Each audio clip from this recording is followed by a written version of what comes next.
2조 발표를 맡은 심성부입니다. 일단 33 아이템에서는 스트링 타입보다 구체적인 타입을 사용하는 건데 이 부분에서 우선 중요하게 봐야 될 거는 스트링 타입 자체가 너무 넓은 범위의 타입이다 보니까 어, 변수를 선언하다 보면 그 타입이 적절하지 않을 수 있다라는 예시입니다.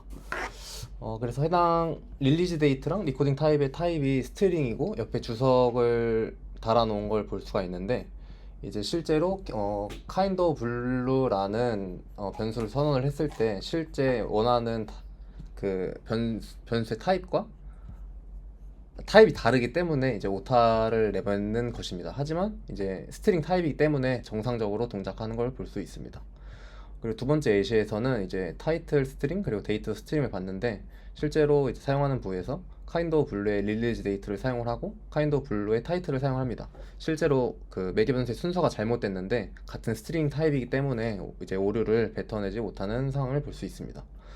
그래서 이런 방식을 이제 해결하기 위해서 타입의 범위를 좀 더 적절하게 좁히는 방법이 있는데 이제 릴리즈 데이트에는 데이트라는 타입을 사용을 하고 리코딩 타입에는 위에서 선언부에서 리코딩 타입을 선언을 해줍니다. 이렇게 해서 아래에서 같이 변경을 해주었을 때는 이제 적절하게 원하는 타입을 사용을 할 수가 있습니다. 그래서 이렇게 했을 때는 타입 스크립트의 오류를 조금 더 세밀하게 체크를 할 수가 있고 이제 타입을 명시적으로 정의하고 타입의 의미를 설명하는 주석을 넣을 수 있습니다. 그래서 이제 아래의 내용은 이제 위에 주석을 달아줬을 때 함수를 사용하는 곳에서 리콜링 타입에 마우스를 올리면 이제 이 녹음이 어떤 환경에서 이루어졌는가 라는 문자를 볼 수 있기 때문에 타입을 조금 더 명확하게 구분할 수가 있습니다.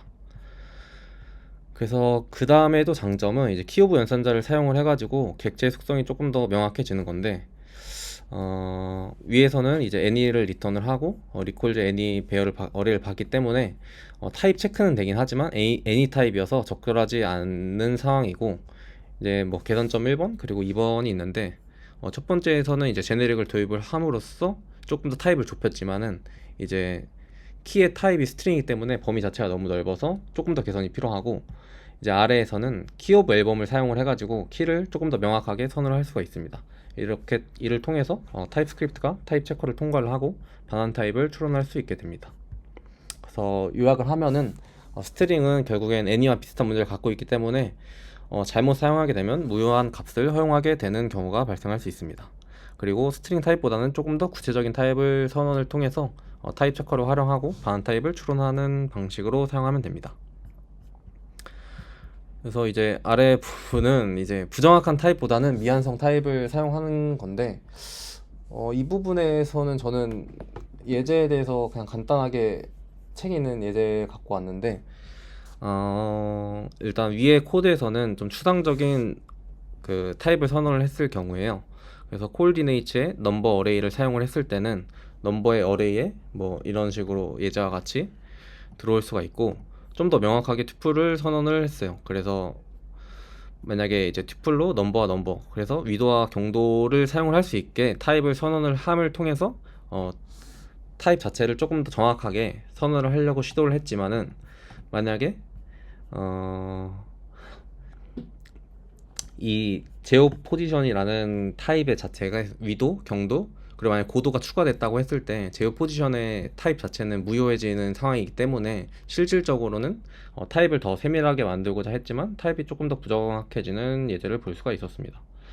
그래서 타입이 없는 것보다는 잘못된 게 더 나쁘다. 그래서 정확하게 모델링을 못하면은 차라리 아예 하지 말자라는 게 이번 장의 요약입니다.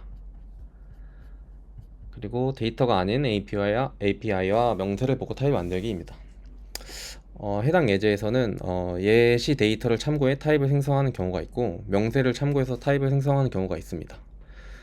예시 데이터를 참고해서 타입을 생성하는 것은 눈앞에 있는 데이터들만 고려하게 되므로 예기치 못한 오류가 발생할 수 있다고 하고 명세를 참고해 타입을 생성을 하면은 사용자가 실수를 줄 수 있게 도와주고 definitely typed라는 것을 활용하는 방법이 있다고 합니다.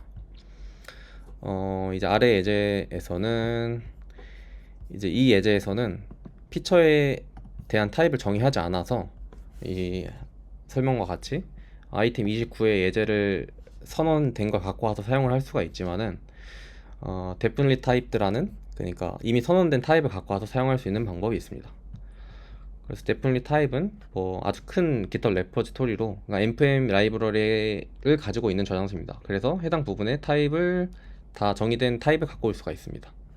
그래서 아래는 설치하는 방법이고, 그래서 이제 명세 기반으로 타입을 작성하면 좋은 이유는 이제 설치한 피처 타입을 갖고 오고, 아까의 선언부에서 사용했던 이 부분을 보시면은 여기서 에러가 발생을 하는데 실제로 매개 변수의 피처를 받았고 이 부분에서 헬퍼 메서드를 통해서 코ordinate를 호출하는데 실제 지오메트리에는 coordinate라는 속성이 없기 때문에 에러를 발생할 수 있습니다.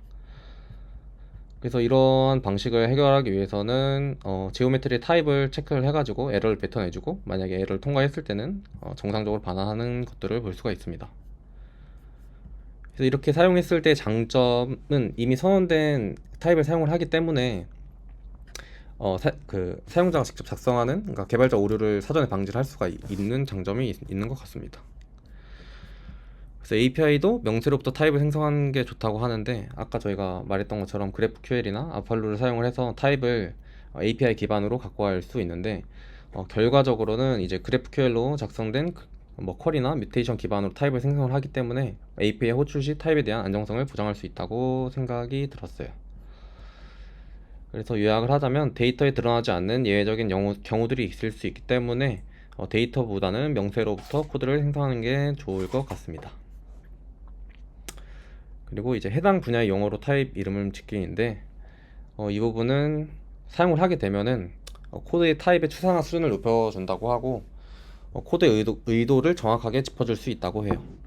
그래서 이제 이번 예제는 의미가 불분명한 건데, 애니멀 타입이 있고 레오파드라는 이제 변수를 생성을 했는데, 이때 문제는 애니멀 타입의 네임이 동물의 학명인지 아니면 일반적인 이름인지에 대한 구분이 명확하지 않고 그 인데인저드라는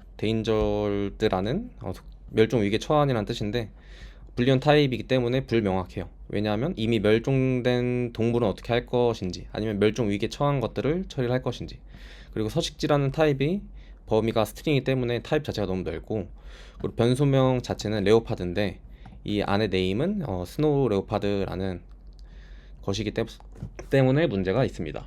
그래서 해당 코드를 개선한 건데, 이 부분은 이제 분명한 타입 선언을 통해서 개선한 부분입니다. 그래서 개선점을 보면은 일단 네임 자체를 커먼 네임과 지너스, 스피시스 등으로 구체적으로 대체를 했고, 그리고 인데인저드 속성은 이제 스테터스로 표준 분류 타입으로 변경을 하였습니다. 이렇게 통해서 이미 표준 분류 타입이 구분되어 있기 때문에 속성 자체를 편리하게 구분할 수가 있습니다. 그래서 이제 뭐 타입 이름을 잘 짓기 위해서는 이제 뭐 전문 용어나 해당 분야에 이미 존재하는 용어를 사용을 하고, 동일한 의미를 나타낼 때는 같은 용어를 사용해야 한다고 합니다. 동의어를 사용하면 헷갈릴 수 있기 때문에 의미적으로 정말 구분이 되어야 된다면은 다른 용어를 사용해야 한다고 합니다. 그리고 모호한 이름을 피하고 포함된 내용이나 계산 방식이 아닌 데이터 자체가 무엇인지 고려해야 합니다. 예를 들면 노드 리스트보다는 디렉토리가 조금 더 의미 있는 이름이라고 합니다.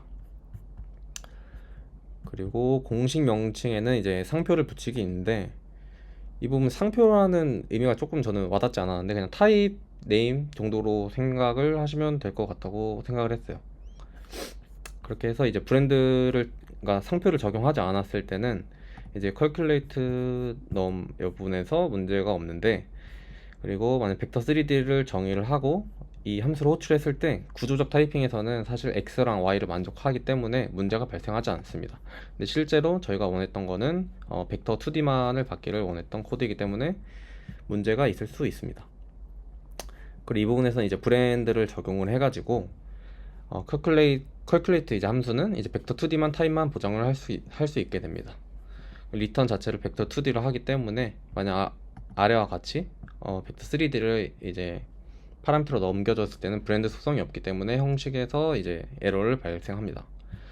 하지만 이제 악의적으로 벡터 3D에 이제 상표 브랜드를 추가를 해가지고 막을 수는 없기 때문에, 그러니까 단순한 실수를 방지하기에는 이제 충분하다고 합니다. 이 상표 기법을 사용을 하면은 이제 타입 시스템을 활용을 해서 런타임 오버헤드를 제거할 수가 있고, 추가 속성을 붙일 수 없는 스트링이나 넘버 같은 내장 타입도 상표가 가능합니다. 그래서 아래 예시는 이제 절대 경로를 체크하는 건데, 타입스크립트에서는 이제 절대 경로를 체크할 수 있는 방법이 많이 없기 때문에 이제 상표 기법을 사용을 해서 해결을 한다고 합니다.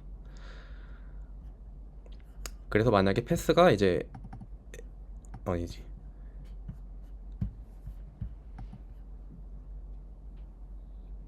네, 패스의 타입은 이제 애플루트 패스이기 때문에 이제 패스를 받고 스타트 위스에 이제 슬래시를 통과를 할 수가 있습니다. 그래서 만약에 이 부분에서는 패스를 스트링으로 받고 이제 앱솔루트 패스를 호출을 했을 때 오류가 패스일 경우에는 패스가 스트링이기 때문에 오류를 뱉을 수가 있습니다.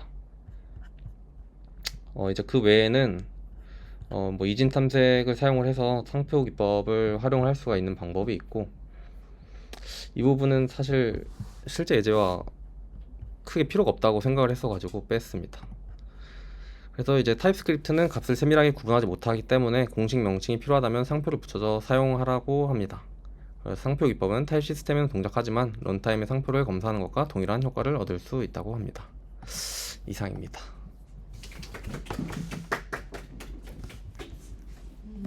저 상표 기법이요. 전 사실 이거 쓱 읽었어가지고 네. 볼 때는 저 아까 그 태그처럼 저 브랜드 네. 저렇게 타입 선언할 때 넣어주는 것만이라고 생각을 했는데 지금 네. 뭔가 들으면서 다시 보니까 저 100-2D라든지 네. 아까 저 위에도 뭐 is absolute pass 이런 거 네네. 있잖아요. 그런 식의 펑션을 사용하는 거를 상표 기법이라고 하는 걸까요?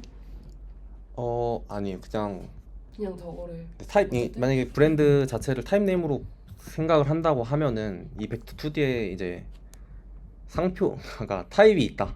이 브랜드 벡터2D의 타입을 명확하게 선언한다? 라고 저는 이해를 했거든요. 이렇게 해놓으면 이런 네. 식의 펑션을 써가지고 체크를 할 수 있다. 그쵸. 이제 구조적 이런 타이핑 맥락. 자체가 맞지 않으니까 그런 맥락으로 저는 이해를 했습니다.